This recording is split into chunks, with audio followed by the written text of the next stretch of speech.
के तपाईँको हेलमेटभित्र यस्तो प्लास्टिकको लाइनर्सहरू छ त? यसलाई एमआइपिएस भनिन्छ। एमआइपिएस भन्नाले multi directional impact protection system. यो चाहिँ हेलमेटभित्र हुने एउटा सानो प्लास्टिकको लाइनर हो। अनि यो जति सानो देखिन्छ यसको काम भने त्यति नै ठुलो छ। यसले एक्सिडेन्ट अथवा क्र्यासको बेलामा चाहिँ हेलमेटलाई टाउकोको वरिपरि फ्रीली रोटेट अथवा मुभ हुन दिन्छ। यो किन इम्पोर्टेन्ट छ भने एक्सिडेन्टको केसमा रोटेसनल फोर्सले तपाईँको ब्रेनमा हुन सक्ने इन्जुरिजहरूलाई यसले सिग्निफिकेन्टली घटाउने काम गर्छ। कुनै पनि एक्सिडेन्टको बेलामा हेलमेटमा लाग्न सक्ने इम्प्याक्टहरू दुईटा तरिकाको हुन्छ। एउटा चाहिँ डाइरेक्ट अथवा हेड अन कोलिजन भने, अर्को चाहिँ रोटेसनल इम्प्याक्ट हुन सक्छ। रियल लाइफमा रोड्सहरू पनि सधैँ पर्फेक्ट हुँदैन। कतै पट होल्सहरू, कतै बम्प्सहरू, कतै डिभाइडरमा गएर ठोकिन्छ। अनि अफ रोडमा राइड गर्दै हुनुहुन्छ भने त त्यहाँ सर्फेस अनइभन नै हुन्छ। अनि जब हेलमेटको कन्ट्याक्ट ग्राउन्डसँग हुन्छ, हेलमेटको डाइरेक्सन एक्कासी चेन्ज हुन सक्छ। अब त्यो रोडको फ्रिक्सनले गर्दा पनि हुन सक्छ र अनइभन सर्फेसले गर्दा पनि हुन सक्छ। र सिधै लागिरहेको फोर्स एक्कासी अलिकति रोटेसनल फोर्समा कन्भर्ट हुन्छ र रोटेसनल फोर्स लाग्ने बित्तिकै हेलमेट पुरै घुम्न थाल्छ र हेलमेट सँगसँगै हाम्रो टाउको पनि घुम्न सक्छ। र हेलमेट र टाउको त एकछिनमा रोकेला,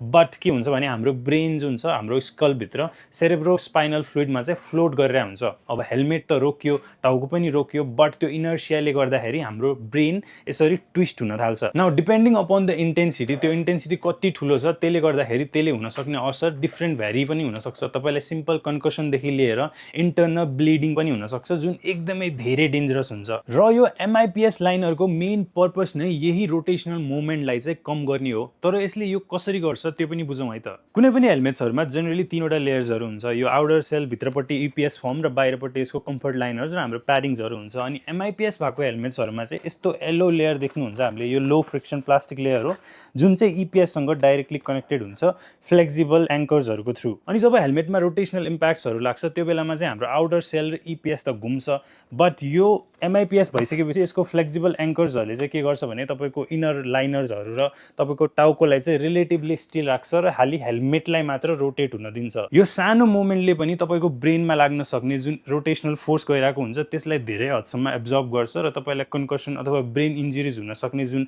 चान्सेसहरू छ त्यसलाई चाहिँ सिग्निफिकेन्टली लो गरिदिन्छ। सो यदि तपाईँहरू चाहिँ नयाँ हेलमेट किन्ने सोचिरहनु भएको छ, स्पेसली डट हेलमेट भने चाहिँ तपाईँको लागि सेफ एन्ड बेटर अप्सन चाहिँ एउटा एमआइपिएस भएको हेलमेट हुनसक्छ है।